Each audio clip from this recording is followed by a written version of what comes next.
Okay, there was just a little glitch right there. Best way to start this thing off. I don't know why see if I can get my little picture to show up on here. What a mess. Bear with me while I get this straightened out. There's supposed to be like a little picture.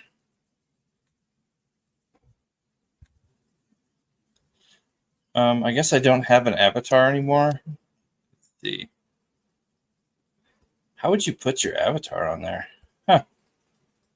Very bizarre. Let me try something. I think I might know what the problem is.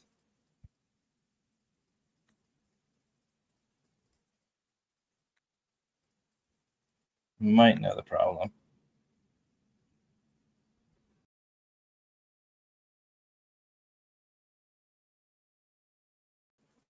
Look at that. Complete professional. Yeah, this thing's a complete shit show so far. But let me try one more thing. And then I'll tell you like what this is all about. There we go. Get back to there. Hey, Jack Lowe. 6:55 or 7:55? I don't know now, which is 8:43 my time. So what I was gonna do is this is kind of just like a prepping overview, kind of a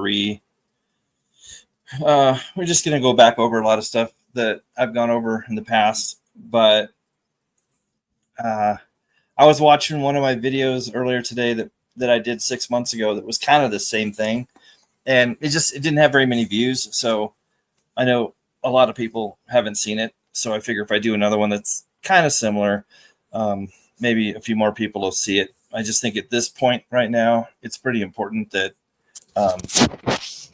some of this information gets out to people.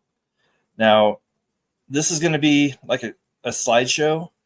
I took 30 photographs of stuff that I have that I'm going to present. And so don't say I don't ever put forth the effort. 30, okay? It's a lot of photographs. So what I'm probably going to do, I'll do a little talking and then I'll start like the slideshow. So one of the big topics a lot of people talk about is bug out bags. I don't like the term bug out bags only because my plan is to bug in. I'm sure there's a name for bug in bags, like stay at home bags. I don't know what they're called. But I do see a need for having a bag at, like, say, work that may assist you in getting home if things go down while you're at work. And odds are pretty good that you're not going to be at home if things kick off. Hi, Seamus. And when you look at how 5 of the 7 days a week, generally, this is just not for everybody. Usually 5 of the 7 days out of the week you work. So that's the majority of the week. And then most people average 8 hours at work, usually 8.5 to 9, because they usually get a lunch. And then there's commute time to and from work. So you're looking at 10 hours out of every 24 and 5 days out of every 7 on average that you're not home. And that doesn't include going out to dinner, running errands, anything, going hiking. So the vast majority of the time, you're not going to be at home when things go down. So you're going to want a few things with you at all times, or at least access to them, to assist you in getting from where you are to where you want to be. And that needs to be, now, like I mentioned before, you can either, like, it's going to depend on your situation, like where you work, what you do, the environment. Are you going to want to have a bug out bag that you bring to work every day, stick in a locker, or put under your desk at your cubicle, or have right near you at all times? Or if your job doesn't allow that, are you going to want to just have it in your car at all times? And if, for whatever reason, one day you don't drive, or you commute, or carpool, or, your car's in the shop or whatever, you're going to want to make sure that that bug out bag is, or it's more of a get home bag. That's what I should call it. And I went through all the things that I would have in that bag. And I'm going to have to go off the top of my head and just think of some. I would have 2 or 3 bottles of water, like a couple of protein bars, something like that, some sort of energy. Possibly a flashlight. I would have, what did I have? I think I had a knife on there. I think I had like compass as optional. You're probably going to know where you're headed, but there's the thing about a compass is it's small and lightweight. It's not going to affect your bag. It's one of those things that, super rare, but maybe some weird thing will happen and you might get turned around, or, there's just scenarios that, you can't really plan for. Somebody else help me out. What else did I have in there? I had a shortwave radio, a way to start a fire. I think I had glow sticks in there. I'm trying to remember what else I had in there. If you keep a bug out bag in your car at all times, what I would also recommend is having like a duffel bag with change of clothes in there. And that would include seasonal stuff. Like you're going to want a winter coat, maybe some cold weather gloves, stocking cap, and then like some springtime stuff. I would have a hoodie, like some cargo pants, with the extra pockets, which I can't say enough about. Having those extra pockets on your thighs is really huge. Some jungle boots, baseball hat, like maybe like a windbreaker or something like that. You want to have stuff where you don't stand out. You don't want like a 1980s neon breakdancing windbreaker. You want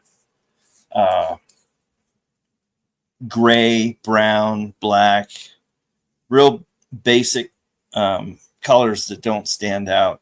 One thing I was talking about was I didn't mention was I was talking about tactical vests, because tactical vests are fantastic because they can carry so much stuff and free up your hands at the same time, but that you would stand out like a sore thumb. Like people would see you and go, "Oh, look at Tactical Dan over there. Let's go pig pile on him and take his neat stuff."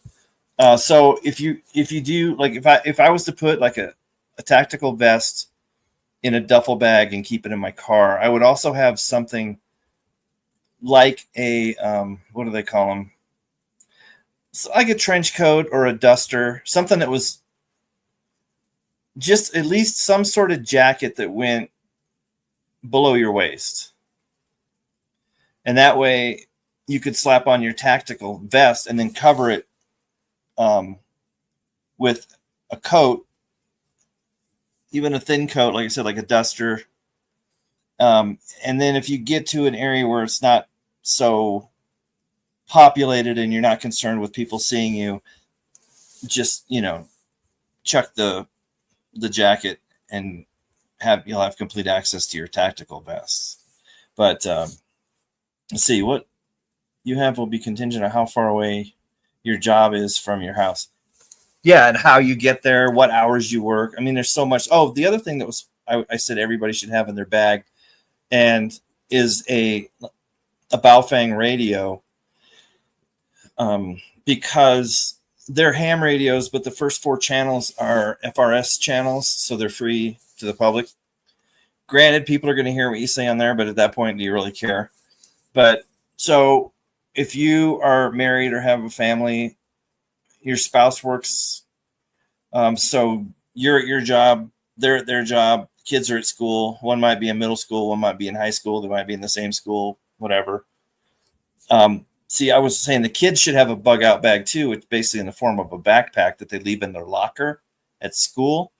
And it would have basically the same things yours would have, minus probably like the karambit or, some sort of weapon, because obvious reasons, and probably not fire starter material, but definitely the radio would be included, because you want all members of the family to have identical radios on whatever channel 1 through 4, whatever y'all decide on, and just leave it turned off all the time. The battery on the Baofeng, if you charge it all the way up and then turn the radio off, it'll last for months and months.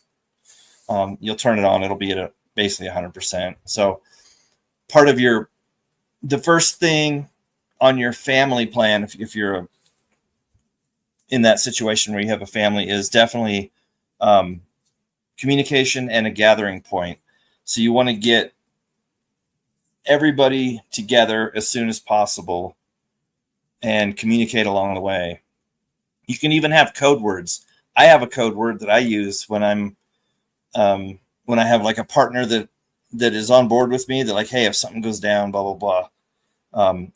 I have a code word that I share with them and say, okay, if I ever just say this word, that means either I need immediate assistance or get the hell out of wherever you're at. And it's just one word. If you hear it, you just kick into high gear and do, whatever needs to be done. But hey, sheepdog, hope you're feeling better. I've been thinking and praying for you. So plan A is, like I said, communication and a plan. If you're in a family situation where you are all separated on a daily basis at works and school type situations, because the first thing you want to do is have a meeting point and have A, B, C, and D, because your primary meeting point may not be an option if things go sideways. You really have to sit down with the whole family and discuss and have an open conversation with a lot of what ifs, and then plans for those scenarios. And you might even want to name them. Like you get on the radio and then everybody, you verify that you, your spouse, your kids, you're all within radio communication. You could just say like, Delta. And that means you could have like Alpha, Bravo, Charlie, Delta. And those are the 4, if nobody can get to Alpha, then, you call out Bravo, and then everybody knows, okay, now I need to get to this. It sounds like a lot of work, but in the situation, you'll be really glad that like you don't have to think on the spot, that you've already got this plan or plans in place, and you can just automatically switch to the next one, and you don't have to ask questions. You don't have to think about it. You just know this is the plan, because things could go wonky here pretty soon. And I don't know what form it'll take, but if you live really rural or out in the country, it's not as big a deal, but it's, still important. If you live in the cities, even suburbs on the outskirts of cities, if you don't have a pretty good plan with multiple contingencies, I don't know what you're waiting for, because when it kicks off, it can go two ways. It could be a slow boil, or it could be a just bam and it's on. And most people on the fight, flight, or freeze continuum, they're going to freeze. There's going to be a lot of confusion and panic. And if you're calm because, we've gone through this scenario, I know exactly what to do, it's going to give you a major advantage to all the chaos and the people around you who their world just flipped upside down and they have no idea what to do next. People are going to be dangerous, even people who look, innocent. And I was talking about the clothing. A lot of people, depending on their job, have to wear certain things at work. Like if you work at I don't even know if some of these places still exist because I don't go to cities. But like, what was that place called? Like Best Buy. They have to wear khakis, dress shoes, and like what is it? A blue polo, I think, something like that. If you work in an office, it might be business casual where you have to wear like a button-up shirt, slacks, a belt, and like dress shoes. You might even work in a place where you have to wear a suit. Those are all not conducive to shit hits the fan. Okay, you're gonna want to get to your car, or wherever, locker room, into the work bathroom, wherever you have your not your get home bag, but your secondary bag, the one that has the clothing in it. You're gonna want to get out of those loafers and khakis and polo shirt pronto and get into like cargo pants, jungle boots, a hoodie, and a baseball cap, and your backpack, and skedaddle. And what was I saying? I don't remember what I was saying before that, so it doesn't matter.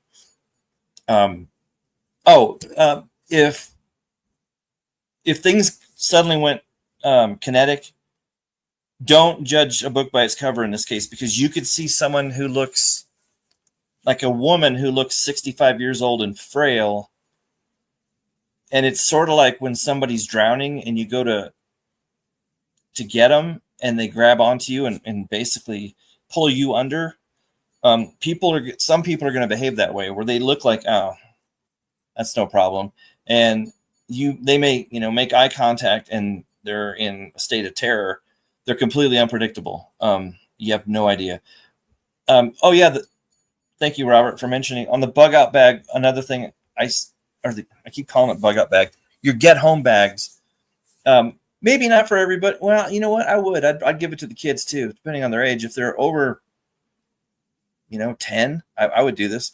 Get the short, like the 12-inch bolt cutters. You can get bolt cutters that come in every size, like industrial all the way down to, they're almost pocket size. Get like some 12-inch bolt cutters and put it in everybody's bug out bag, because like master locks or chains, like you don't know what kind of a lockdown could come down where they could lock you inside. They could have a lockdown inside the school or the building where they won't let the kids get out of the school. And, that may be, they just put a chain over the push bars and chain the exits. You don't know. But if you come across a chain or like a master lock or something that's been put on something, having those 12-inch bolt cutters in your bug out bag, boom, you're out the door. It would just take seconds and you'd be out. So yeah.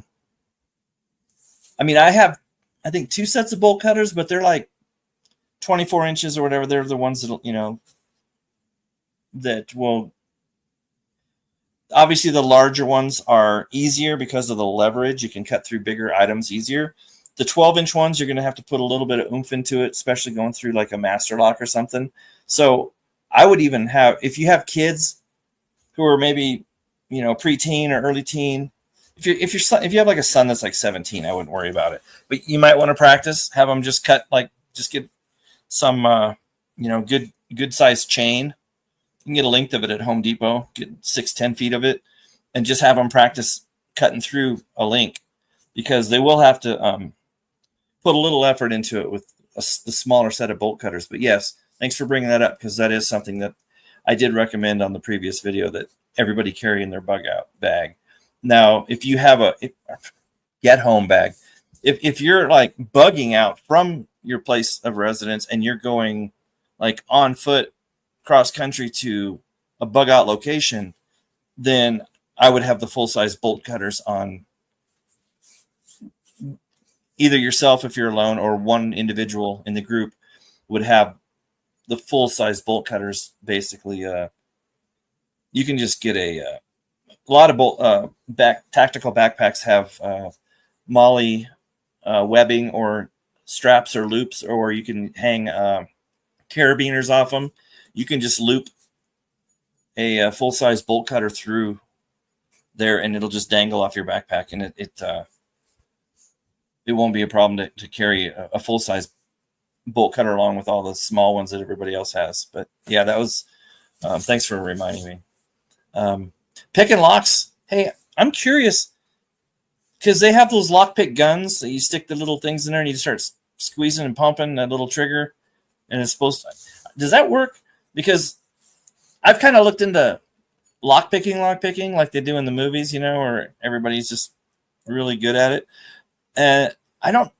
It's to me, it seems like it's pretty complicated, and it would take, like in the movie, they always like tinker around with those two little tools and for like 10 seconds and the door's open.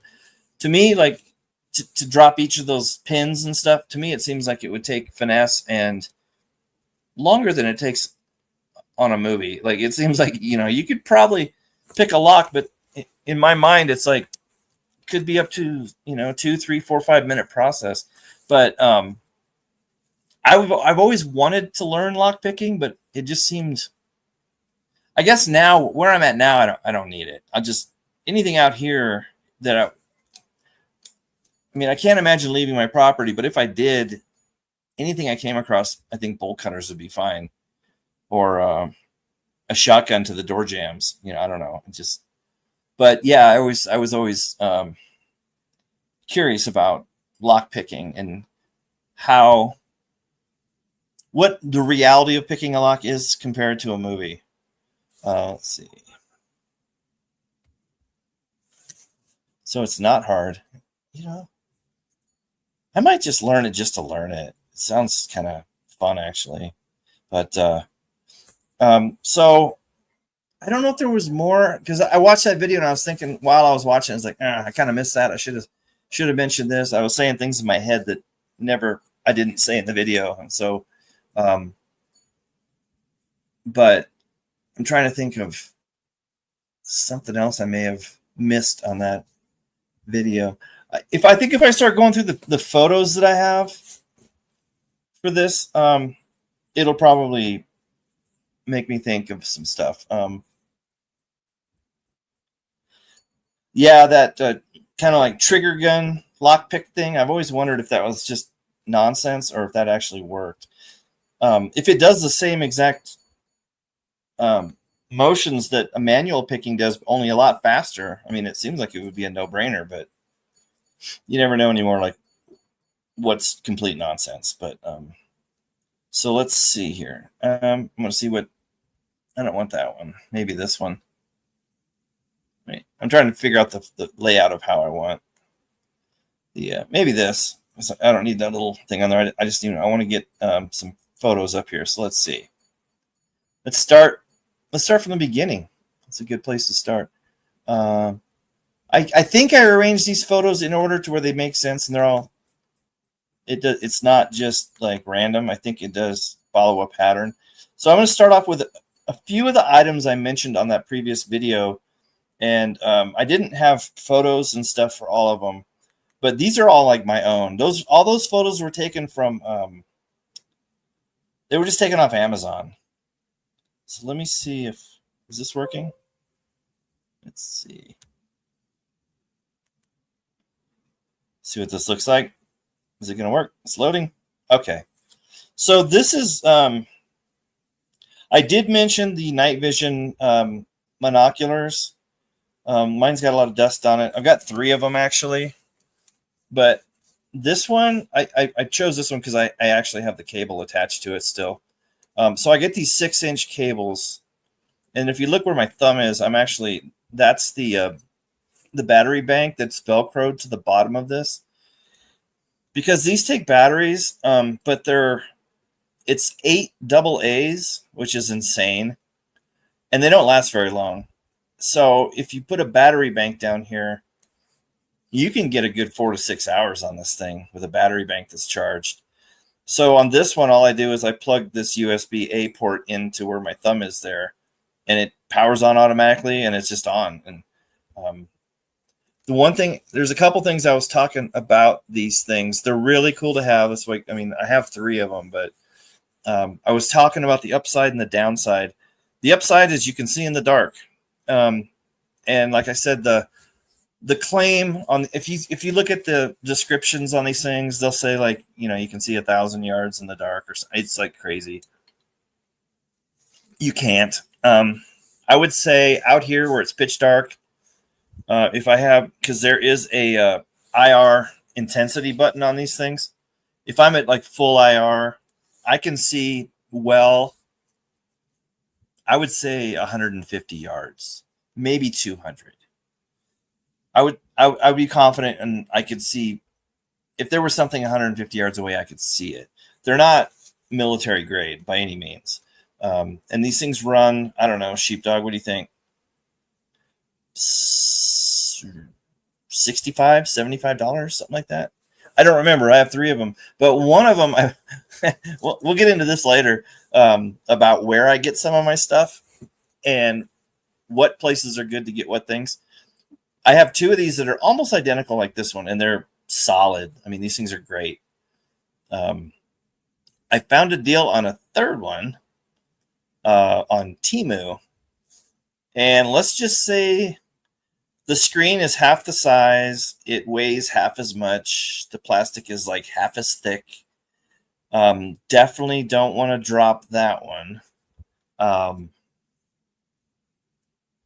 Yeah, maybe you can get these things on Amazon for, I mean, I could look it up right now, but I think they're like maybe 55.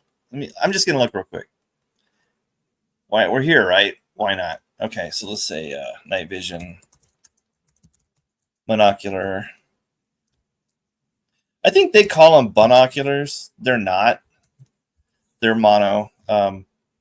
So I'm looking for one that's like mine. Okay, here's one for $46.78, but they're having the Prime the Prime Day deal thing right now.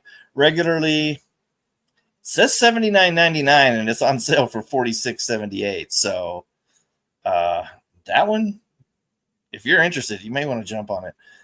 But here's the other thing I was going to talk about when I was talking about the pros and cons. From what I've seen,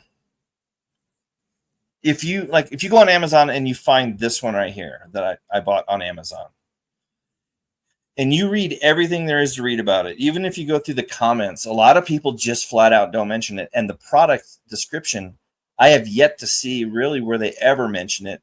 And that is that it has, I think this one's a USB-C port, so that you can hook a battery bank to it. They don't mention hooking a battery bank to it. It's almost like they want you to just run through countless amounts of AA batteries.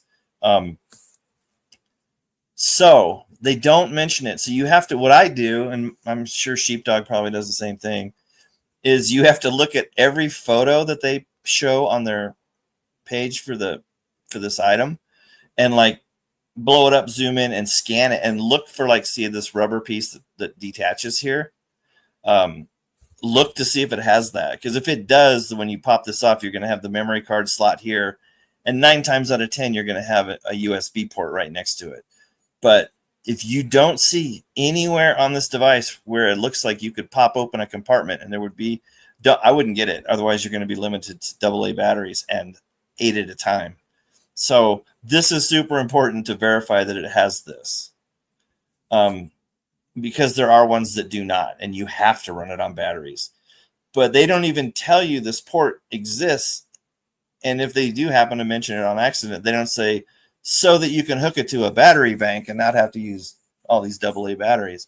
So definitely scour the image and go through all the descriptions and the comments and see if any mention of a USB port on this thing exists. If it doesn't, and you can't find it on the photos where it looks like, oh yeah, there's probably one right there, I wouldn't bother with it. But I think the newer ones, like now, I think it's more common to have the port so you can connect the battery bank to it. But I think I have, do I have one that, I have a monocular one that looks more like you just hold it up to one eye and look through it. It does not. That has to use batteries, and therefore I never use it. It's on a shelf and it's going to sit there forever. The other downer on this thing is this screen back here lights up pretty bright. Either green night vision or black and white night vision, depending on the make and model, whoever. Some of them, the screen is green. Some of them, the screen is black and white. but it's bright, and you can't put your, see how it looks like you could like put this up to your face, like it's contoured, like it would fit on your forehead, and no, the screen is literally right here. If you put your face up there, you would see nothing but blinding light. So you have to keep your head back a couple feet, and it's going to illuminate your face either white or green. So that's kind of a issue you have to work around with. I would say there's ways you can do it. And the other issue is on this left side here on the front is the lens, and the one you can barely see on the right is the IR. Well, that glows red. So now you got two sources of light. These aren't like the greatest for stealth, but there's ways around it if you're, smart about it. But like, it's better than not seeing it all in the dark, because they do a good job. And then the other thing I wanted to tell people, like I have 3 of these, so it's a little more, and all 3 of them are different make and model. The button layouts, I would definitely practice with these things, because you're going to be having to manipulate these buttons up on top in the dark. So you're going to have a power, so you're going to on off. You're going to have a zoom in, zoom out, or a zoom level button. It's going to go in and out. You're going to have an IR intensity button. It's usually like 3 settings, like low, medium, high. And you're going to want to know where that's at. And then it's going to have a button to start recording video and a button to take a photo. So, if you're using these in a effed up situation, you're going to be nervous. Your adrenaline's going to be pumping. You might be sweaty. Depends. You might be freezing cold. Who knows? You need to use this, practice with it in the dark, so that you automatically, what each, because you're going to feel the buttons. You're going to need to know what those do. And like I said, I have 3. The buttons are pretty similar. I think a couple of buttons might be flipped around a little bit, but I've practiced with this out in the dark enough to know where the buttons are. So that's something you're going to want to consider. Is this worth $80? If I didn't have one and it was $80 and that was all I'd get it. I'd get one. Right now on that Amazon sale, it's like $47. Yeah. If I don't have one, I'm getting one. I'd get one right now, but I have 3. So although one is a Timo, I have 2.5. Because that one's sus. But I mean, it has the battery bank adapter. I have a battery bank Velcroed to the bottom like I do on this one. So that's that. Let me move on to another, the next photo. I'll try not to spend this long on each photo because that was kind of crazy. See, I want to delete that completely. And we're going to put up the next one, which is another. Now, this one I did talk about in the last video type thing, but I didn't show any pictures. I just talked about it. So this is one of my bump helmets, and it's got the night vision monocular here. And I was talking about how I prefer the monocular to the, I guess it'd be a binocular, but the one that comes down and covers both eyes, I don't like because of night vision. When you flip this back up or turn it off, you're going to be blind in this eye for a while until you get your night vision back. If you had 2 of them on, you're going to be blind in both eyes if you flip this back up. So I like this one. So if I'm using it and I turn it off or flip it up, I can close my left eye and just use my right eye until my left eye regains its night vision. And then this, I don't know if you can see my mouse. Probably not. Probably not. My cursor, you probably can't see it. I'm just doing circles over the ear. So this ear piece here is for the radio, and this, you can see there's a microphone that comes down about 6 inches. This attaches to a Baofeng radio, and then there's a push to talk button that hangs down about, I don't know, maybe a foot or so below this earpiece, so that you have communications. If you both have a radio on the same channel, you can be out there with your night vision, and this is just one ear. It doesn't, on this model, you see how it attaches. The ones with the two ears, they have wires that go up through the top of the helmet and down the other side, and you have to remove padding. They're kind of a pain in the ass, and I've never gotten them they don't seem to seat that well. But this one ear one, it just attaches to this rail system here on the side, and it just locks in, and it's like, it doesn't move. It's perfect. So this is, but what I was talking about was this night vision thing here that flips down. It's cool. It's got like a built-in compass and like Wi-Fi. So like when you're looking through it, you actually turn your head, it'll tell you what direction you're looking. It's got a couple really cool features, and you can change it. You can either look at it, set it so that everything is green night vision or black and white night vision. So I mean, it's much more clearer. There's a focus wheel right here. You can kind of see where when this flips down, where the big eyepiece goes over your eye. There's a focus wheel right in front of it, so you can fine tune it and stuff. It's really a cool device. I like it, and like I said, it's more crisp and clear than those night vision monocular that we just looked at. But you're not going to get this for $47.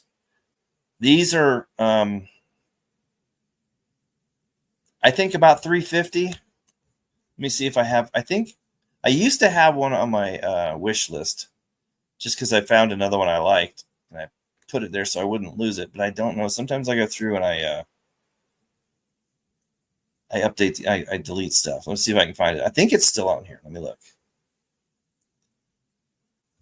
Please still be on here. Oh, here it is. 151. It's on a Prime Day deal. Shit, I might buy that one, because I think I paid like $248 or $3 something for the one that you see on this picture. Damn, I might buy that. Yeah, it goes the Goyojo night vision goggles. Let's see if it talks about if it's got the compass and the Wi-Fi and all that stuff. Yeah, it's 151. Sheepdog, you might want to get one of these. The one thing, okay, here's another thing you got to be aware of. In many cases, in some cases, even though these things are not cheap, and you shell out the money for this thing, a lot of times they don't come with this mount, the helmet mount.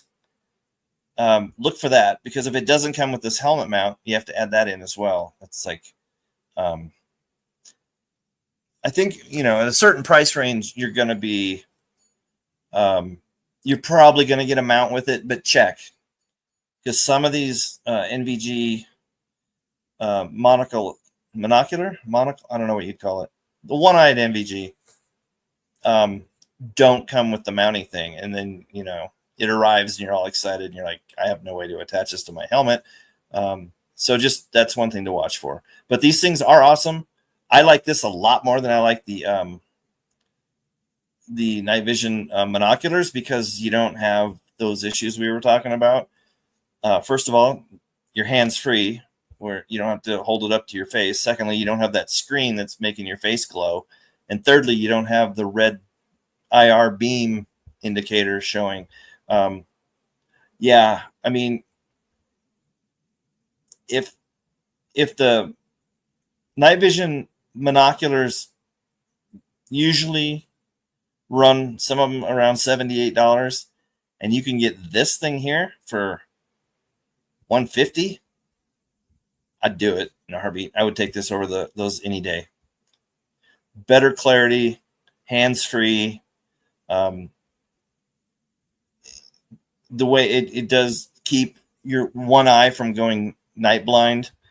Where if you have the the other one with the screen on it, both eyes are looking at, unless you close one eye while you're it. I don't know if anybody would think of closing one eye while they were using that other thing, but this has way more benefits. It's more expensive, but way more practical.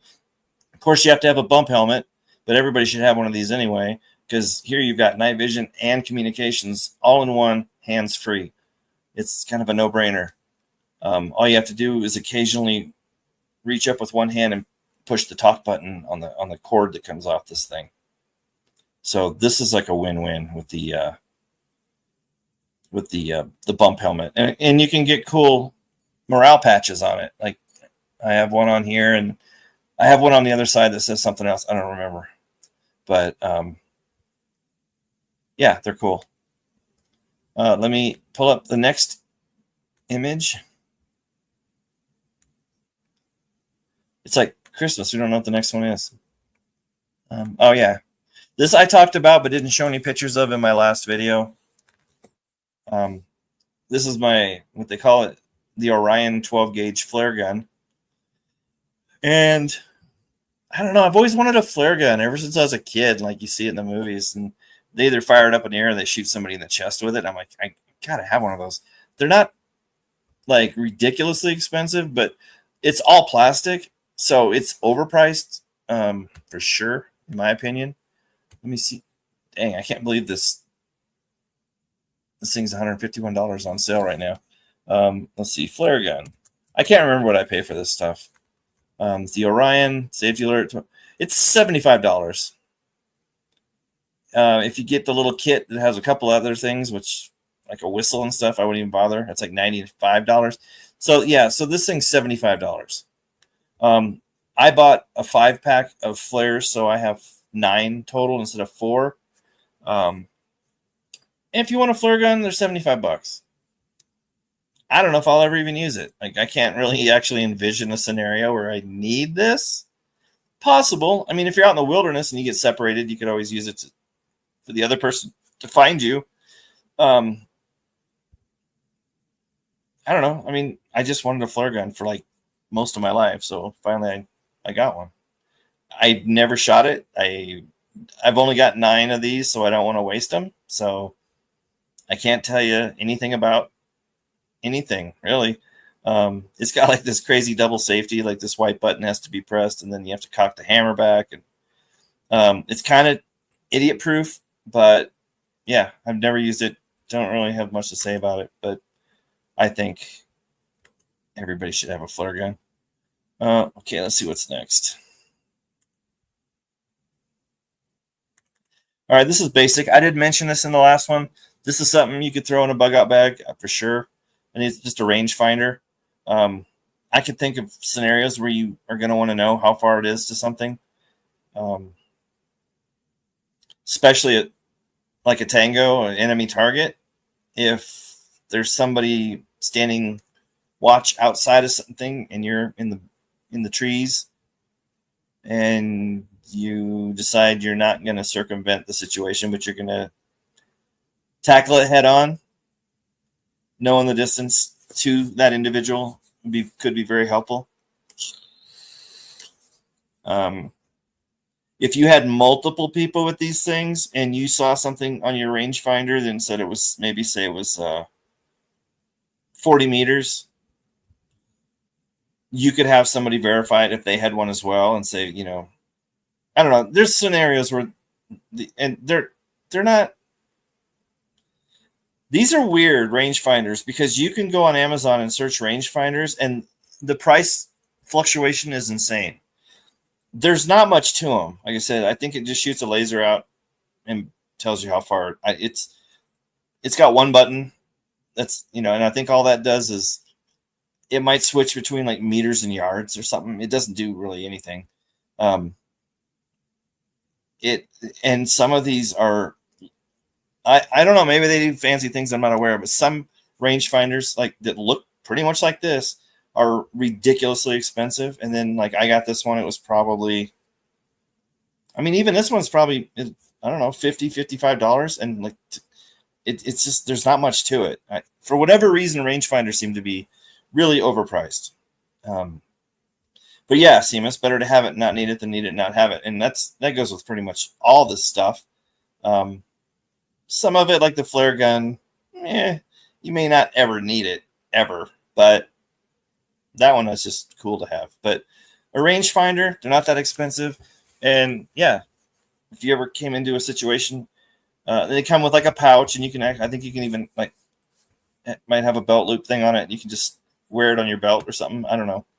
Mine's on a shelf in a pouch, but I've only used it like 3 times. But they're cool, and I think overpriced, but something to think about if you want to throw.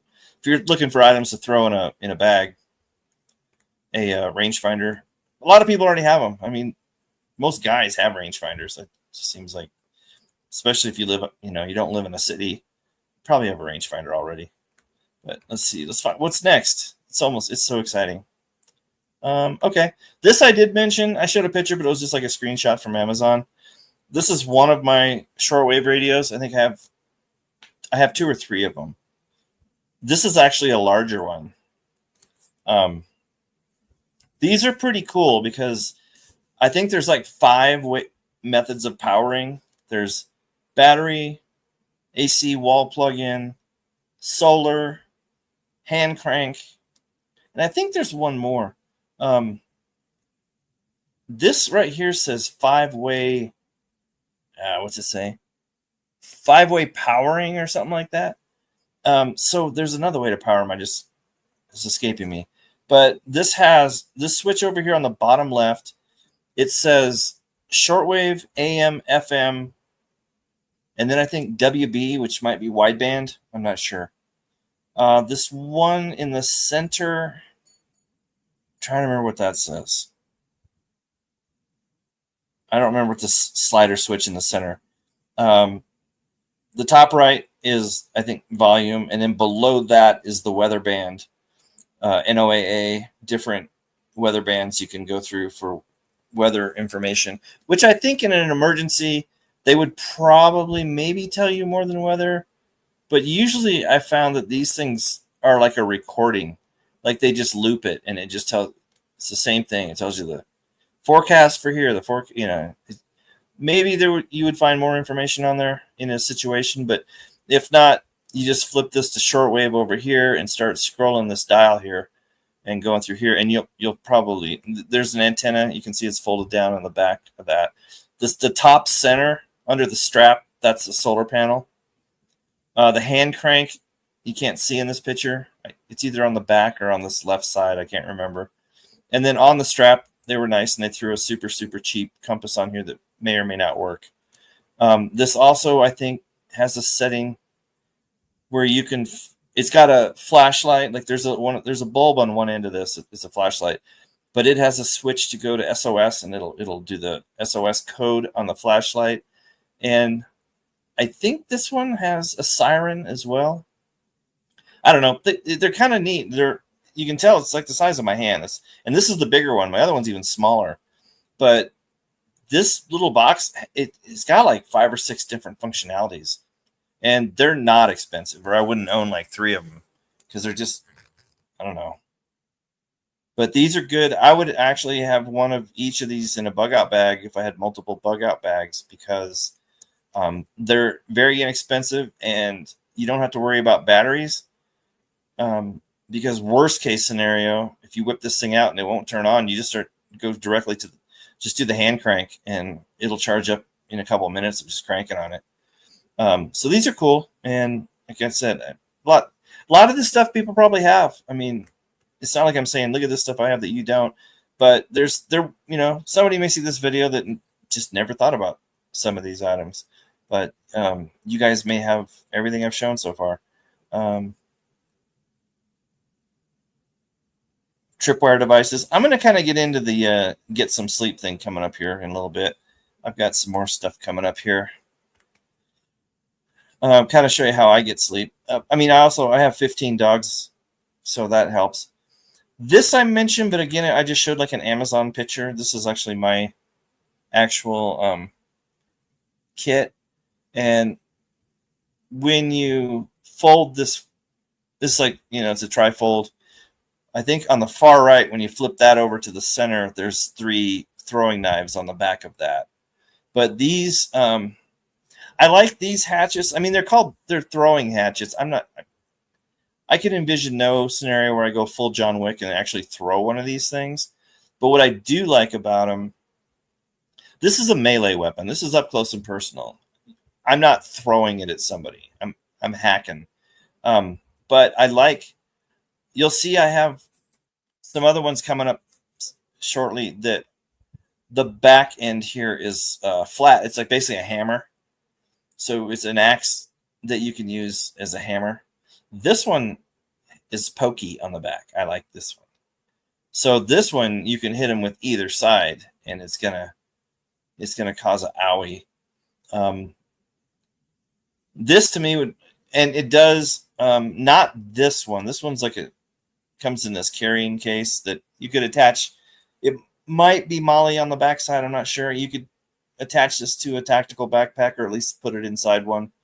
The other ones you'll see coming up actually have a belt loop. They actually hang on your waist, and yeah, I mean, if it got down and dirty, and it was hand to hand, and I had this thing with me, I would just end it real quick, right on top of the dome, just a melon splitter.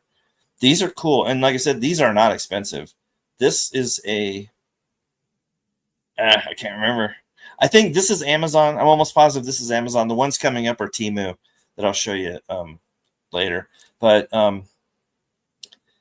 again, you'll find these on Amazon as like throwing axes or throwing hatchets or whatever they call them. I wouldn't throw it. And since there's 3 of them, I would probably give one.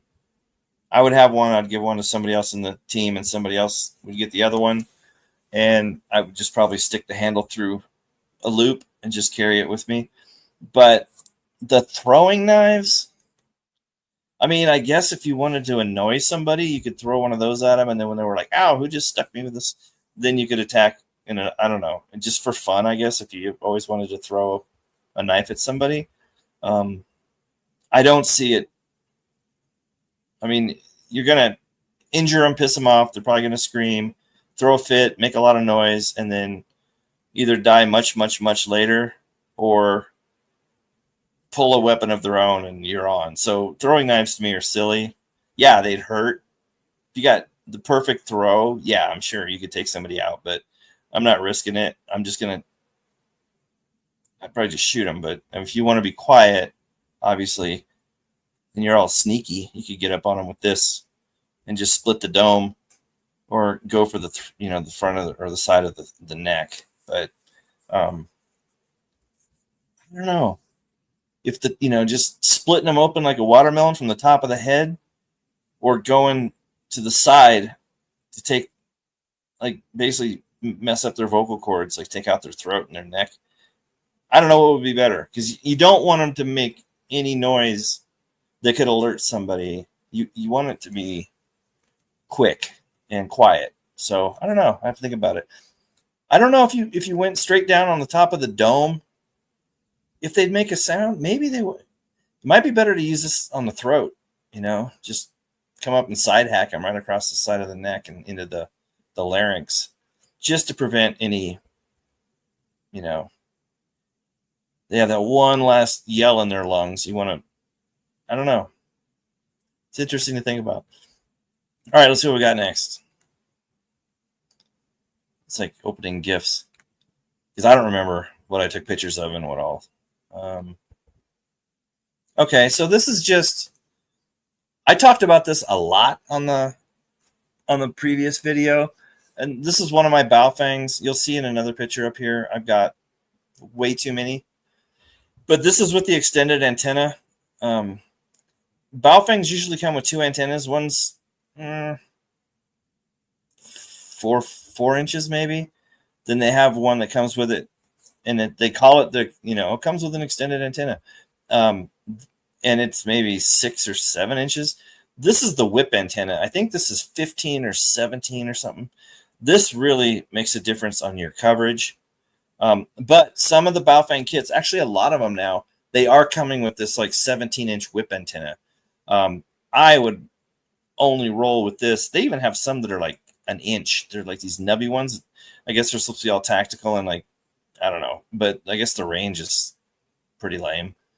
But Baofeng's, that's a whole video on itself because of, I mean, if you just want to use it for an FRS radio with channels 1 through 4 and group chat or whatever in a situation, that's fine. You don't have to do anything. But if you want to put the ham radio frequencies and the repeaters in your radio for your local area, you do have to use Chirp, which is a software program, and it requires a Chirp cable. Now, a lot of Baofengs now do come with the Chirp cable. If they don't, you can't find one that does. You can buy just the Chirp cable on Amazon. They're like $10. But if you really hate yourself, then definitely you want to get into programming one of these with Chirp and figuring out how Chirp works, because it sucks. I mean, it works, but it's like the worst. It's horrible. But because basically you hook the radio to your laptop through the Chirp cable, and the first thing is the program has to recognize that you have a radio connected. A lot of times if you just turn off the radio and turn it back on, it'll go, oh, you got a radio on here. And then you have to tell it which Baofeng radio you have. And that's where the fun starts. Because a lot of times these Baofengs are Chinese. And a lot of times the model number that's on the front of the radio doesn't match the chipset that's inside the radio. So you do the drop down on Chirp and you're like, there's my radio. And you click it and it's like, nope, can't find it. Don't know what you're talking about. I've gone in, there's a ton of Baofeng models on there. You could go a long time if you're going to like go through every one. A lot of times if you just Google it and say, hey, I've got this, Baofeng says it's a blah, blah, blah. Usually there'll be like a link to like a Reddit thread or something where somebody will tell you, oh, you got to pick, because a lot of times you don't even pick Baofeng as the radio, because usually it'll say radio and then you have to pick the make model. And on a lot of these, if you pick Baofeng and go through every single one, it'll never work. You have to pick this other radio brand and then pick the specific. It's weird. It will make you pull your hair out. But once you get it configured, and it's weird, it uses like an Excel spreadsheet file as an image file. So you can go in and edit it. So you can type in, you can download like configurations from your area and then go through and edit them. And what I did was I think I did download one from as close as I could get to my area. And then I went through it and I manually edited it and deleted all the crap. It's like, I'll never, ever use that. I don't want that. I don't want. And so my image file that I can now copy to any Baofeng I get, so they're all identical now. I just clone them. It's got the 4 FRS channels, and then it's got like maybe 8 repeaters, 7. That's the whole file. So I don't have to like cycle through all this crap that I'll never use. It's kind of cool because, like I said, you can edit the file, save it, and then transfer it to your radio. It'll erase whatever came from the factory, and you'll just end up with like the 4 FRS channels and then the repeaters for the area that you're in. So that's a long way of saying Baofengs are awesome. But if you want to put all the ham repeaters and stuff in there, have fun with Chirp, because it will make you want to throw stuff at the wall. Okay, what's next? Even when you get the hang of Chirp and you don't use it for 6 months, and then you get another radio and you go, oh, I'm just going to, clone this radio to be like my other radios. And then 2 hours later, you're like, why is this not working? Okay, and then this is, I talked about, this was what we referred to on the last video as a luxury item. So these are my EcoFlows. There's like I can't remember the model numbers. This is the big one, and this is the one that's like a size down. That's all I know. But these things are awesome. So this has like, I think these are 4 USB-As and I think 2 USB-Cs. The back has, I think, 6 120 volt plugins. It's got Bluetooth. Shoot, it's got other stuff. I can do all kinds of neat things. They're kind of funky, like you have to push this power button to basically turn on the front, but then on the back, the back also has a solar panel charging port and a car cigarette lighter charging port. And so, I mean, these things are really sweet. But this big one came with the solar charging panels, which is like, they're pretty, like, they're not cheap. They're nice. They're well built. They're good. And I think they're dual sided. I think they'll charge off either side. So it depends where the sun's at. Like if it's charging and the sun moves to where it's now behind them, it'll keep charging. Cause I think the solar panels charge front and back. I have only used them like once, so I don't remember. Because like I said in the last video, I have solar power here. And in my solar shed, I have a 120 volt outlet. So I can plug this into my solar shed basically and charge it. So the solar panels that came with it, it's kind of a last ditch, or if I was elsewhere remote. If I threw this in my vehicle and went somewhere and wanted power and wanted to keep this thing charged, then I would need those solar panels. They're pretty sweet. I have used them during power outages. The power went out here one time it was like 4 or 5 hours. I took my Starlink satellite dish and the router and I think it was just and the television, and I had internet during the entire power outage, along with I could play Xbox, or I had the TV, the internet, and the satellite dish for Starlink. I just ran 3 extension cords out the back of this to each device. Boom. They're awesome. And the big one here, I wish I knew the name of it. It's a EcoFlow Delta Max. I don't know. I think those words are involved. This one can like run like freezers and stuff.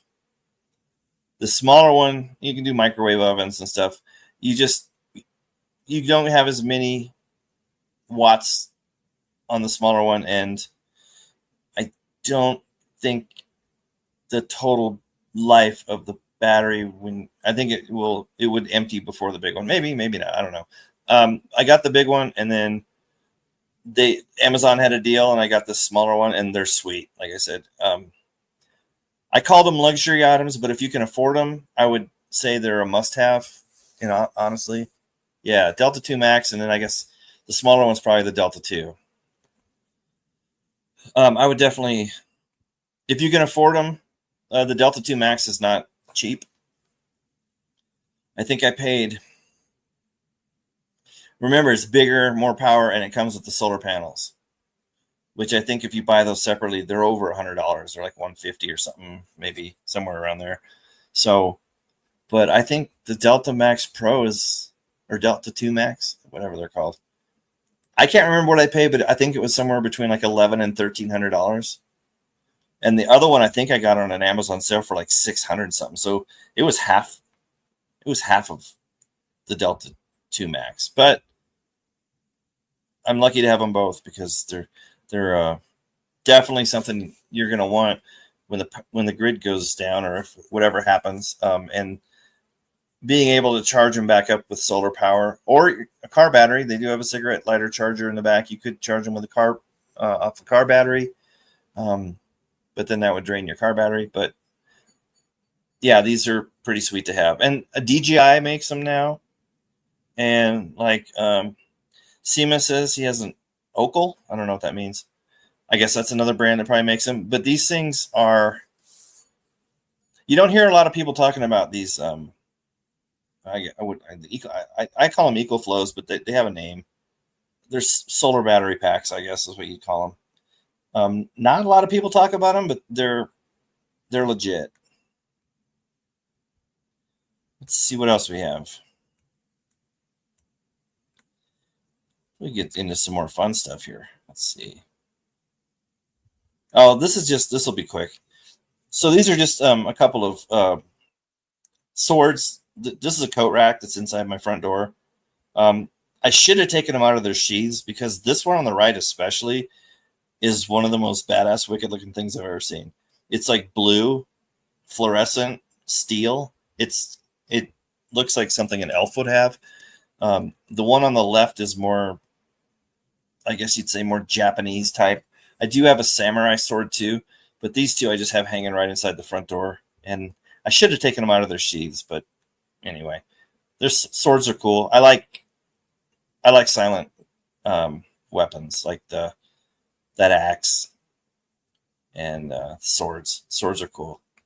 I mean, I'm not one of those like Ren Fair guys that LARPs with swords, but I mean, if stuff went down and I had a sword and I had access to it, I'd be swinging it. Absolutely. And then we have, okay, so these are the other axes I was talking about. These are actually from Temu, and they have covers on them. There's two of them there. I just have them hanging. They come with this paracord. It's not wrapped already, so I just sling it through the hole there and make it so make a wrist strap. I mean, they give you the paracord to put in there, so it's pretty cool. But if you look at these, they have on this other end, they have a blunt end, they have a hammer. The other one had that pokey spike, but I like the hammer ones. And for splitting wood, pounding stakes in the ground, whatever you're doing, hitting somebody upside the head. It's basically a hammer and an axe. So these are cool. This is really hard material. It's plastic, but it's like solid. It's like billy club plastic. It's some sort of polymer. Like this is not weak, but it's off Temu. So these I bought two because they're cheap. It's pretty sweet. I like Temu. Some of their stuff's garbage, but some of it's pretty legit. The only downside is, it can take sometimes 3 weeks or so before you get your stuff. Sometimes it's a week. If you want something like this axe, but you're not like in a hurry, or like, yeah, it'd be cool to have, order one off Temu, and 3 weeks or so from now it'll show up and you'll be like, oh, I forgot I ordered that. Sweet. Like this is legit. Like I said, this is heavy. It's got a nice sharp blade on it. It comes with the sheath. And it's got the blunt end, so you can, choose what you want to hit them with. Pretty sweet. I have bought stuff on Temu that's complete garbage, but those are legit.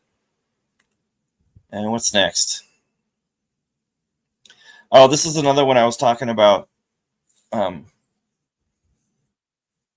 Weapons that don't go boom and make a lot of noise. This is my crossbow. I waited way too long to get this. I wanted a crossbow for many, many years, but the price always kept me from getting it. And then I realized at one point, it's like, they're not going to get cheaper. I mean, this thing here was probably in the $300 range, maybe $350, something like that. I don't remember that well, but I got broadhead tips for all of these because they come with the target arrows heads on them, which are, I'm not going to, no. If I'm shooting this thing at a person, I'm not hitting them with a target tip. It's going to be a broadhead. So these things are, again, these are legit. If you want a weapon, a silent weapon to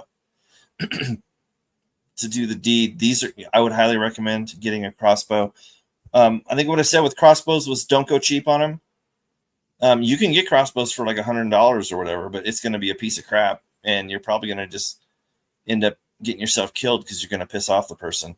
Get one that's going to stick in them, or go, you want a legit. You don't have to go wonky and get a $1,300 crossbow, but $300, $350, you pay that for a crossbow, it's going to be legit, and it will bring a person down. Or a deer, food. It's not all about just taking out the bad guys. Sometimes you got to eat. But yeah, that's my crossbow, and I think it's pretty sweet. And let's see what else we got here. I don't know if there's a faster way. So I guess we're on the the silent weapon category right now. I guess we transitioned into the. So this is it's like my ice pick. The ice pick is a wooden dowel. Basically, it's round. and you unscrew it in the center, and then you pull. You'll see a picture of it here in a minute. This is similar, but this is two blades, and they like next to this blade is a slit, and next to this blade hilt is a slit, and they just push together. So it's just like a long rectangle piece of wood that looks like, I don't know what it's supposed to look like. But when you pull it apart, you end up with these two blades. This thing's pretty cool. And I think, again, Temu.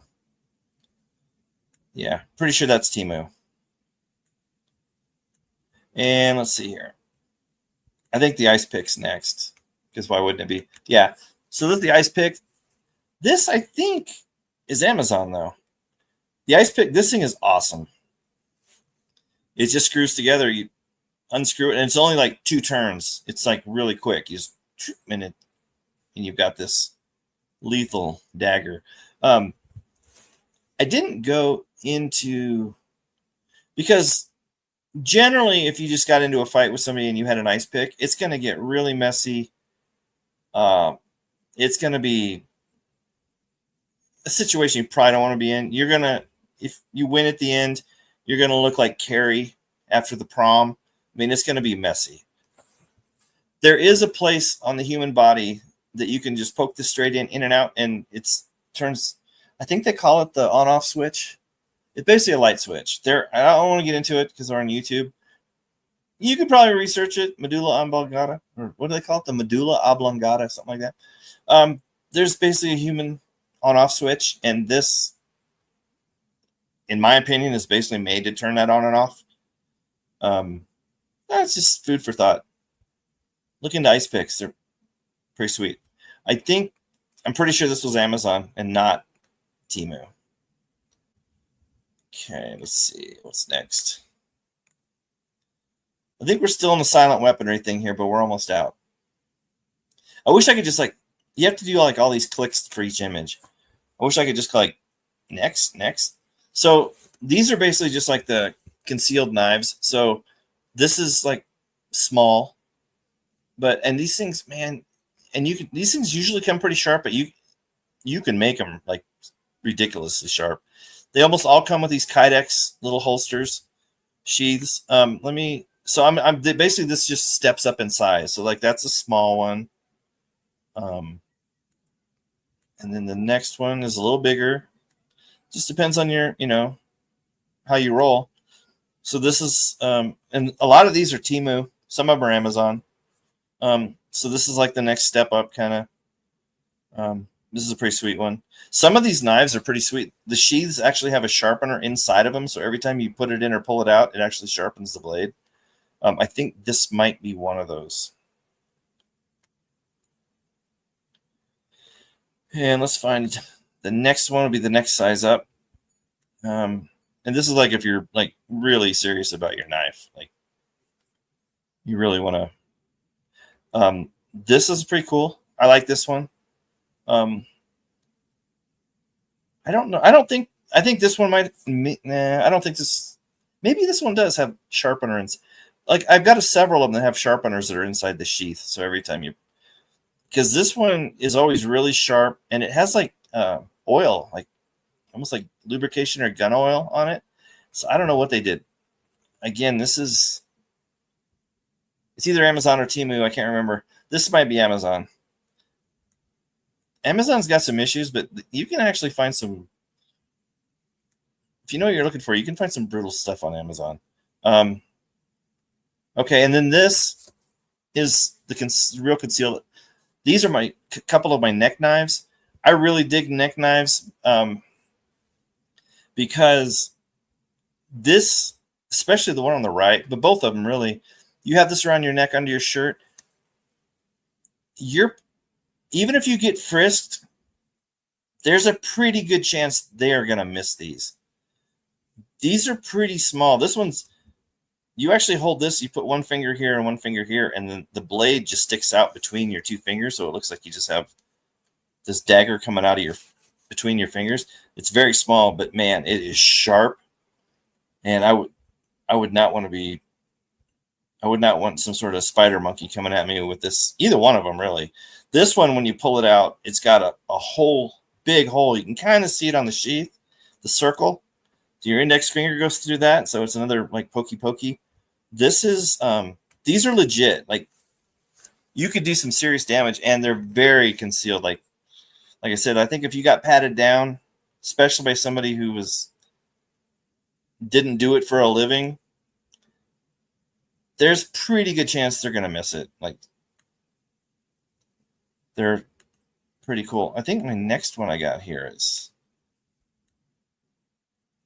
yeah, okay.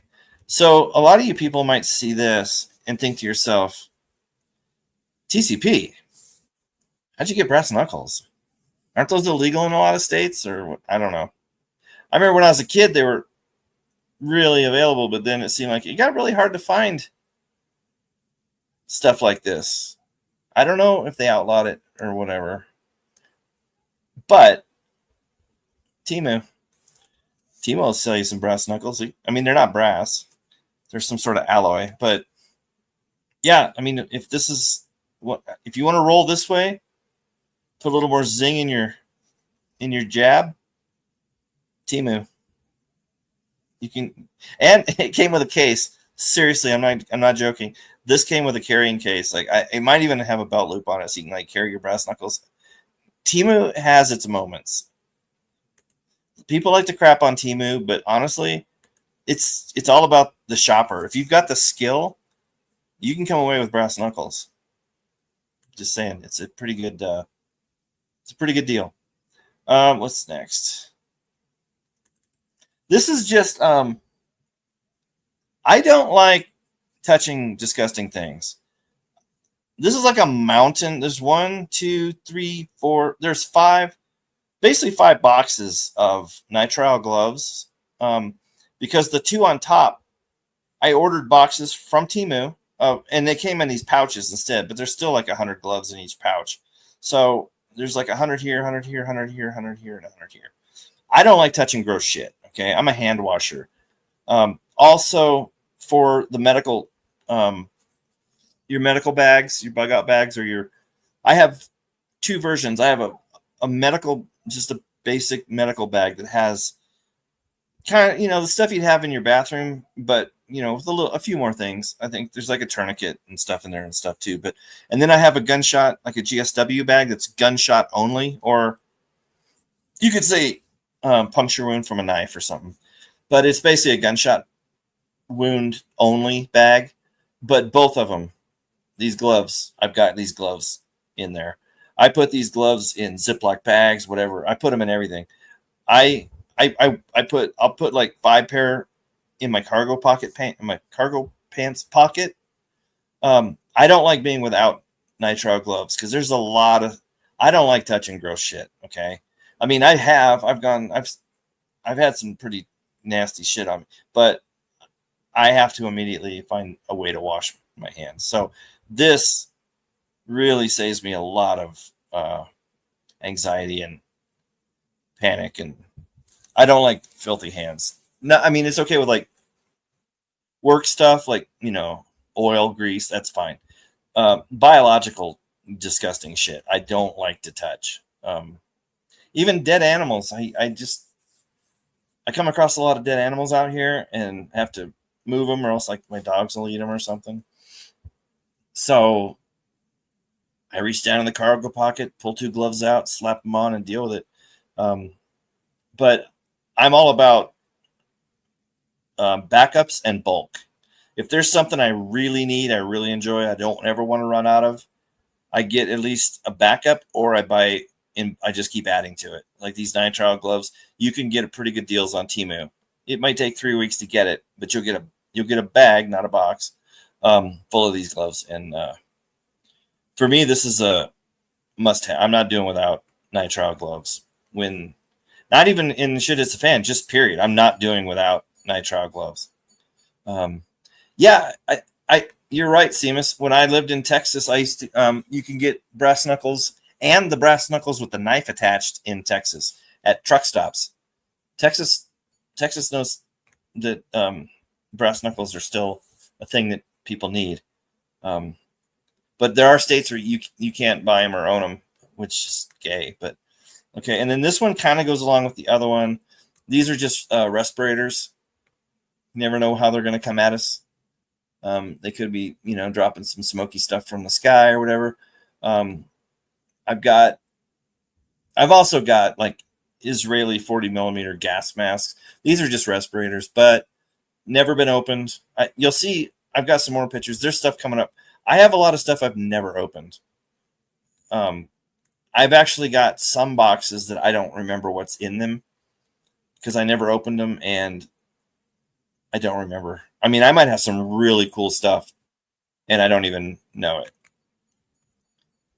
Probably is cool because I ordered it, but I don't know what it is. So this is I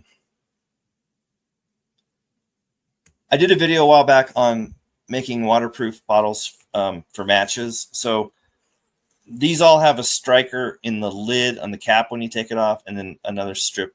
You can watch my video on, I don't know what it's called, wooden matches or something. But this is some of my, like each one of these probably has, I don't know, 80 matches in it or so. And this isn't all of them. This is just some I have lined up on the shelf. Because like when I go out to do a burn barrel or a bonfire in my backyard or something, I'll just grab one of these bottles off the shelf and head out in the backyard.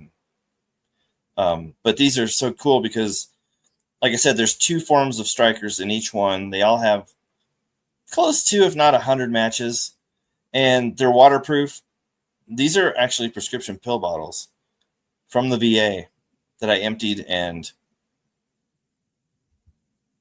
I wrapped the black electrical tape on it just so I know that they're matches. Throw them in the glove box, console of your car, bug out bag. Women can throw one in a purse. I mean, I find these all the time. Like, oh, I forgot to put one in there. They're just easy to make. And like I said, waterproof. They've got the strikers inside. They're awesome. So, and super cheap. You can get boxes of wooden matches, and you just tear the strikers off the side of the box, rip them to the right length, stick them in there, fill the rest of it up with matches, wrap it in electrical tape, and put the cap on. Let's see what's next. Something key. Oh, this is just, we talked a little bit about water purification in the last one. I have a bunch of life straws. I have some of these Sawyer systems and also water purification tablets. Everybody knows about this stuff, but like I said, another thing that's never been opened, never been out of the box. But I was talking about how important it is to have water, and that like Walmart sells those 40-pack cases of water.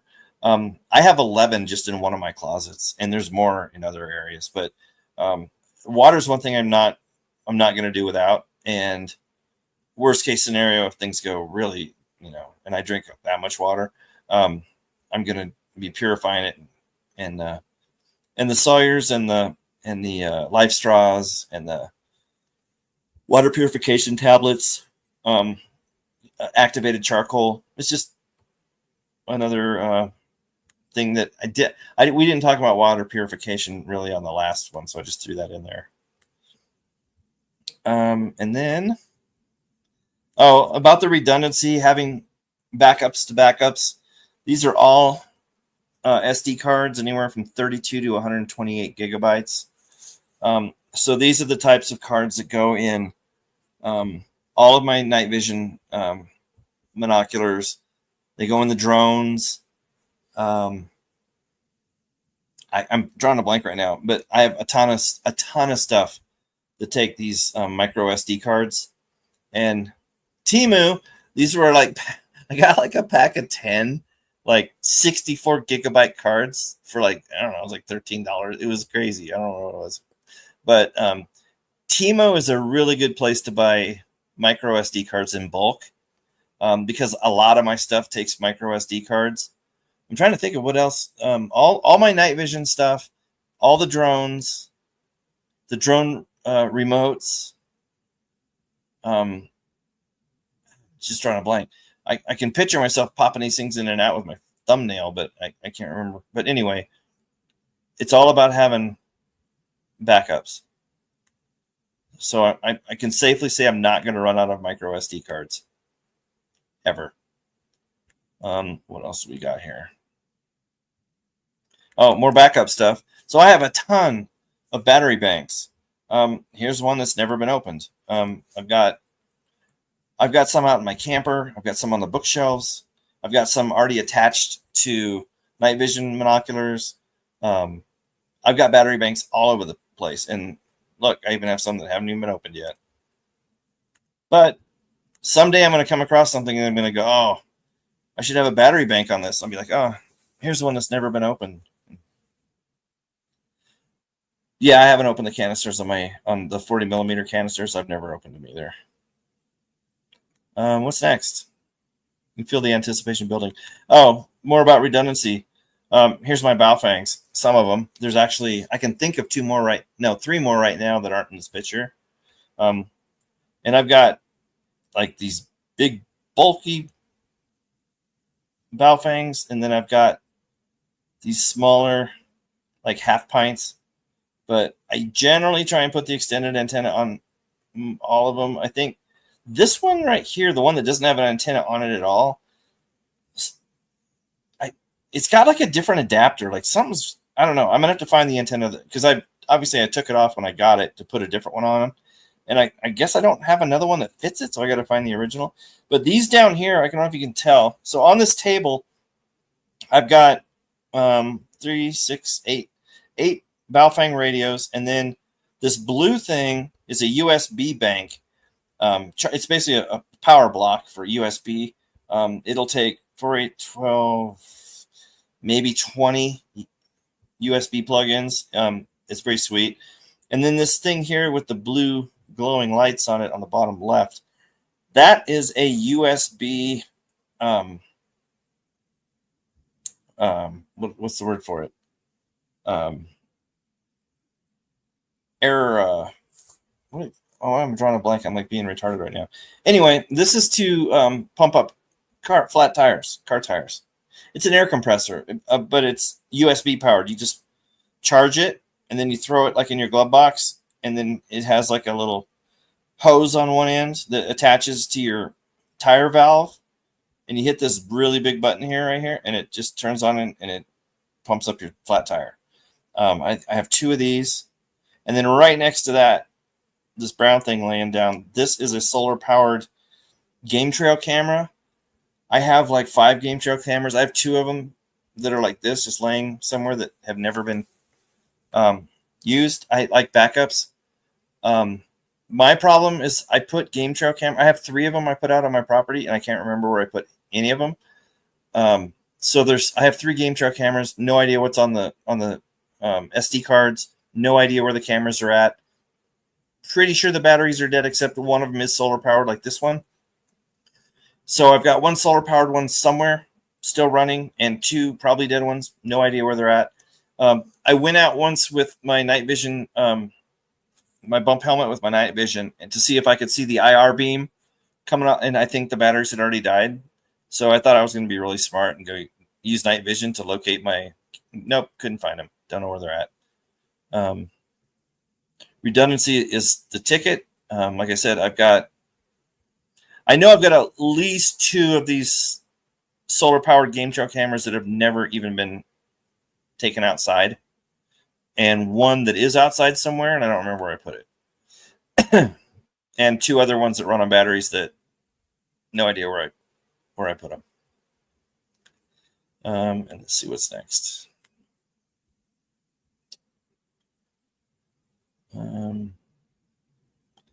This is just more of the redundancy, the backups. All these are filters for my pickup, and I do the same thing for my Jeep and any vehicle that's on this property. I have just basic parts. I have big 5-gallon jugs of motor oil. I have oil filters. All this. I have all the spare stuff for my my quads. I have extra parts for my dirt bike. I just, like Mike was saying, it's redundancy. It's a thing. I don't want to run out of this stuff when things fall apart. What's this? Oh, this more redundancy. This is my backup bump helmet with the the Baofeng radio thing on it, but this one does not have the night vision, but I see Amazon's having a fire sale right now, so this will probably have one slapped on it too. I'm going to read it carefully and see if it also has the compass and the Wi-Fi like the other one, because that's sweet. And if it doesn't, I might find one that does and see if that's on sale too. But yeah, this one doesn't have any morale patches on it or anything. This is probably going to be for whoever ends up being on my squad. I'll just be like, here's the pump helmet. You can decorate it with your own morale patches. I'm not going to make any assumptions. You probably won't find one as cool as my taco one, but you can put something on there that makes you happy. But yeah, more redundancy. Let's see what else we got. We're almost out. We're almost done. Promise. This is okay. So this is somebody was talking earlier about was it perimeter security or alerts? So this is I have a 3-piece system, not counting my 15 dogs. That's its own system. But I have a 3-piece system that is scattered all over my property, working in tandem or tridem or whatever you would call it if there's 3 of them. First of all, it starts off with solar-powered motion sensor. I think this runs on RF, so it's got a really long range. This isn't like your home Wi-Fi. This thing, 2, 3, 4, 500 yards away, it'll reach, because there's a controller, like little mini base station that's inside the house. It's in my kitchen and plugs into the wall. And then you program, I think you could connect up to 5 of these per. I have two of these little base stations. And then you can program each of these to have its own sound. So I've had all these set up on the property long enough now. When I hear the tone go off, I know exactly where on the property.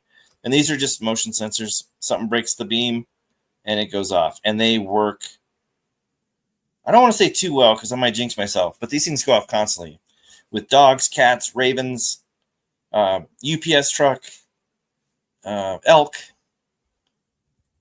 other birds, high winds. Sometimes if they're really high winds, these things work. They're fantastic. And you can just keep, like I said, you can just keep buying them. I think you can buy them in 1s or 2-packs and just keep buying them until you fill up that controller, because I think it holds 5 sensors. And then you just start all over again. Get a second one, put 5 more on it. And then, like I said, I know by the tone that they make in the kitchen which sector, I guess you'd call it, something just set off that. So, and I have one all the way at my front gate, which is 200 yards from my deck. So the range is impressive. And then part 2 of the trifecta tandem would be solar powered. Everything's solar powered, obviously. Solar powered motion sensor HD cameras with, here's another place where I have those micro SD cards. All these cameras have them. So these are wireless, and then this cord here goes over to a solar panel. It's up on the top of the shed, and these are PTZ cameras, so I can move it. I can look around if something, and these alert to my phone and tell me if there's something moving, and then I can go live on it. I can speak through this. It has a microphone. There's a bunch of stuff you can do with these. They're pretty crazy. But so that's part 2. And then part 3 is the punji sticks in they're this. Again, solar. These are solar motion sensor floodlights. These are all over my property, and these get set off all the time too by elk, cats, dogs, anything that. These are very cool because you can, obviously these three lights you can aim this one down and in, and this one up higher. These all, you can aim them wherever you want. Same with the motion sensor, but you can, there's an always on switch, there's an auto, which is the motion sensor, and then there's an off switch. And then you can also tell it how long you want these lights to stay on every time they come on, anywhere from, I think, like 120 seconds down to like 10 seconds or something. Because some of them I do want to stay on for 2 minutes if they come on. But there's other ones, like on my deck, if they go off, and let's say I'm out star watching, and then a dog comes up on the deck, and this thing comes on, and now I can't see the stars. That one I might want to set to like 10 seconds, so it shuts off pretty quickly, and I can get back to what I was doing. But these are pretty cool. I've got, oh boy, I don't know how many. But what's cool about these, as you see, here's the solar panel over here, is I've got two locations on my property where I have these installed inside. So I have a shipping container. I mounted one of these up in the corner, and then I drilled a hole, ran the cable through it, and the solar panel's up on the roof. So when I open the shipping container door, it lights up the shipping container. I also have a shed. It has no windows. But at night, when you open the door, this is in the corner, just like the other one. The solar panel's mounted to the roof, goes through the wall inside. I open the door at night, lights up the whole shed. So these are cool because, like, you can use them for property lights, security lights, and you can also just use them to light up any structures you have that maybe you don't have electricity running to them. I do have electricity running to the shed, but it's for a Wi-Fi extender. It's basically what I use. It's actually running off the solar shed. So this is basically, I stick this in there, and it's self-contained, just runs off this little panel that I have up on the roof. So they've kind of got two uses, indoor, outdoor, even though they're not really marketed as indoor, outdoor, but surprised they are. But let's see. I think, almost positive, that was it. Yeah, I think I went through every single one. So after this, we're getting tacos. You have a couple CBs. I got a CB radio on my Jeep. I'm thinking about putting one in my Dodge Ram. My Dodge Ram didn't have any working cigarette lighters, and that's how I generally don't run my CBs off the battery. Because I don't use it that often, so I just have the cigarette lighter that comes out of the back of the CB and just plug it in when I need it. And there's some other stuff I wanted to run in my Dodge, but I didn't have work. The cigarette lighters, basically the wiring, somebody gutted them a long time ago. So I found this badass cigarette lighter bank. You wire it to your battery, and then you mount. It's like a blue long, it's like this cool box with 4 cigarette lighter ports and like 2 USB ports on it, and you just mount it. It comes with like a mounting thing. You mount it to the inside of your vehicle, like under the dashboard or whatever, and now you have 2 USB, I think, and 4 cigarette lighter adapters. And it's got an on-off button too, because it's wired. You wire it directly to your battery, so you can actually turn it off so it doesn't drain anything off the battery at all. And so now the whole I want a CB for the Dodge is back on the table, because now I have a way to power it. What's your opinion on CB radio? Well, CB radio is like, if there's 2 of us and I say, hey, I'm going to go this way and look for whatever we're looking for, you go that way, and then, at 40 past the hour, let's meet back here. Well, we're separate and we need to communicate. That's the Baofeng. We're talking. We got the bump helmets and the ear thing, like in this picture. Push a button and I'm talking to you. A CB is more for like, I mean, you don't know who you're going to get really, generally, unless you're like part of a CB club or something. But like, you're going to get whoever happens to be either driving by in a semi that's in range, or like, I don't think CB home base stations are really a thing anymore. They used to be, like when I was growing up, 70s. You know, a lot of people had home CB base stations. The only thing I would say, the CB is kind of like a Baofeng, like a radio in that regard, is if you did have a CB base station at your house, and then somebody was going out maybe to scout something or whatever, they could have a direct link back to the people at the house, and it would, the range, I'm thinking probably better than a Baofeng radio range. But I mean, if I had to choose between having a CB in each of my vehicles or Baofeng radios, I would take the radios because they're portable and you can talk to who you want to talk to, as opposed to hoping. A lot of times I get on the CB radio, if I'm out here somewhere like waiting for something and I'm parked and waiting and I'm bored, I'll turn on my CB and listen. You'll hear some, but it's not like, you know, Convoy back in the 70s where, you know, it was just crazy chatter going on. There could be a time where you're in an emergency situation and you pull your CB out looking for help, and you're going to be talking to dead air. You're not going to get anybody. It's just not as prevalent as it was back in the 70s. So the Baofeng radio, you've got the 4 FRS channels.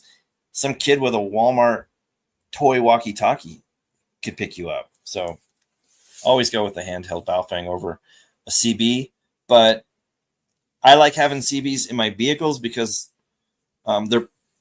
you're portable and they have better range. So if you lived in a more populated area, I think you'd probably get a hold of, you know, I don't live anywhere near an interstate, so I'm not going to get very many truckers. Maybe, you know, a random trucker on a highway out here somewhere. But, you know, if you lived like near a city or an interstate, you're going to have a way better chance of getting a hold of somebody if you had CB, which is like, I might throw a CB base station. Yeah, probably not. Oh, I might. I could throw one in this house just in case anybody who is driving either one of my vehicles, I would be in contact with them further than if I said, hey, take a Baofeng with you. And, you know, and then I tried to contact them, but they were 6-7 miles away. I'm not going to get them. But if I had a CB base station and they had the CB that's in one of my vehicles, I could get a hold of them. So yeah, I'll do both. Why not? But if I had to pick, definitely I'd take a Baofeng over CB, because the Citizens band isn't as popular as it used to be. Whereas, you know, the Baofeng is using the FRS family radio service. It's using RF frequency, which is a lot more people are listening to.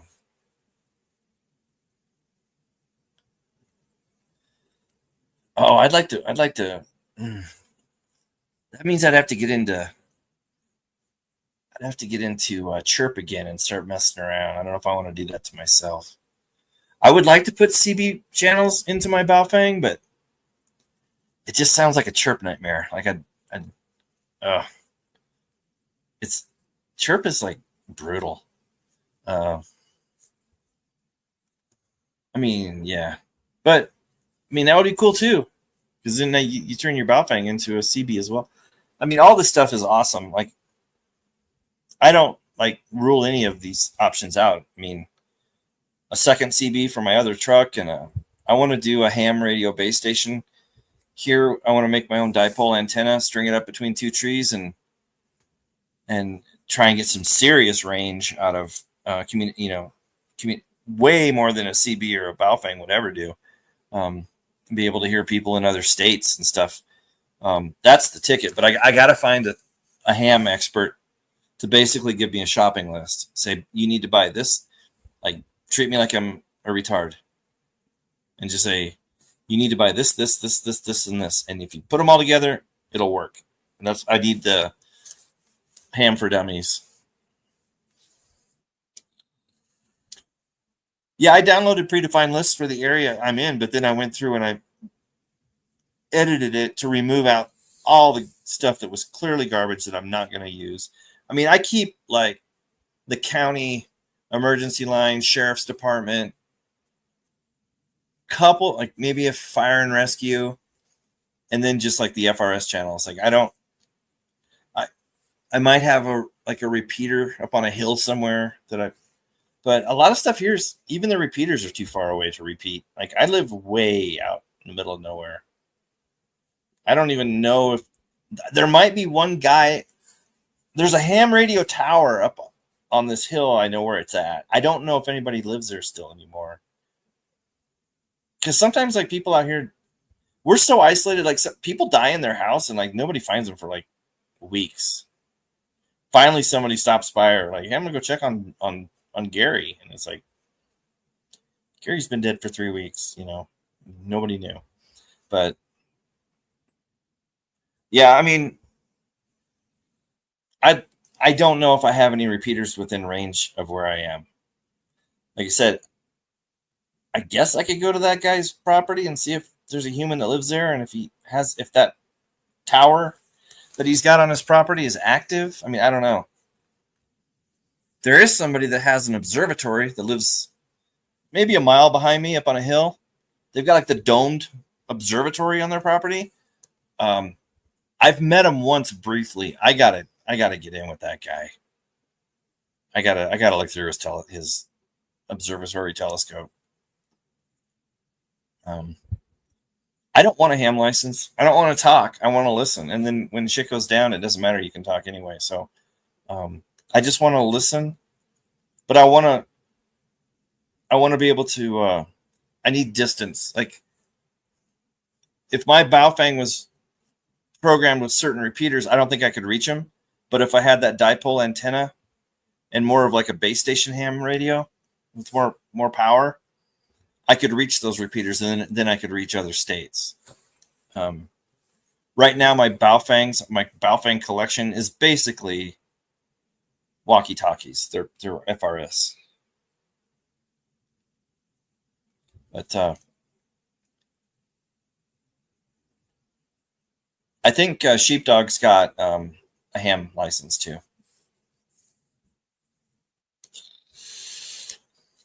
Yeah, you and Sheepdog should give each other your ham. What do you call it? Your call sign. I wish it was like CB's where you could be like Rubber Ducky. This letter number thing is just not that sexy. But yeah, if you're like, yeah, it's Rubber Ducky, or but yeah, Seamus and Sheepdog, you guys should share your I don't know, your call signs. Is that what you cats in the ham community call it? A call sign? Or do you have a super special name for it? Do you guys have like a decoder ring where you go like KG5FIV and you put it in your decoder ring and it's like sexy boy? Like, hey, sexy boy.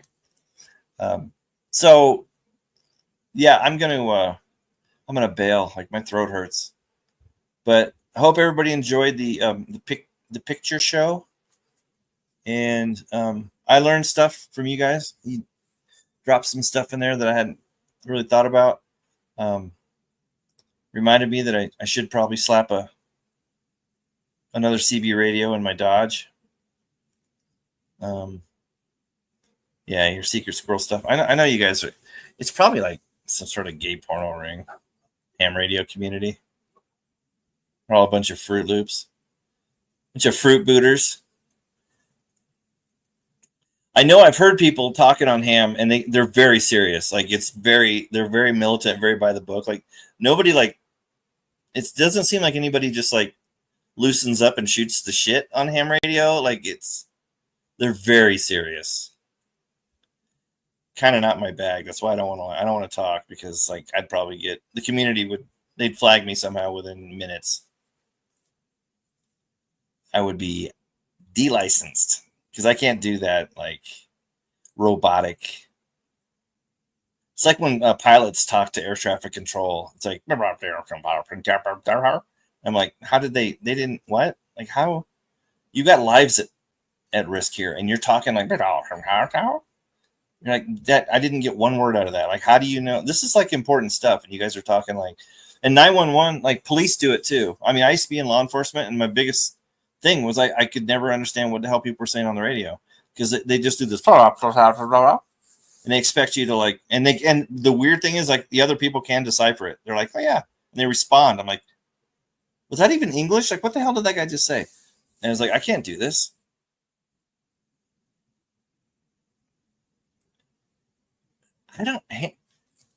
I think the ham people are really weird. Like, if you just like listen to, like, I've never been on a ham radio. I don't even know if I've heard it like live in person, but I've heard like recordings on, like YouTube and stuff where like there's people talking to somebody in another state, and it's like really weird. It's very robotic. It's almost like not people. It's like once they click their ham radio on and sign on as KDFJ2Y, it's like they become this other entity that's really weird. Anyway. It's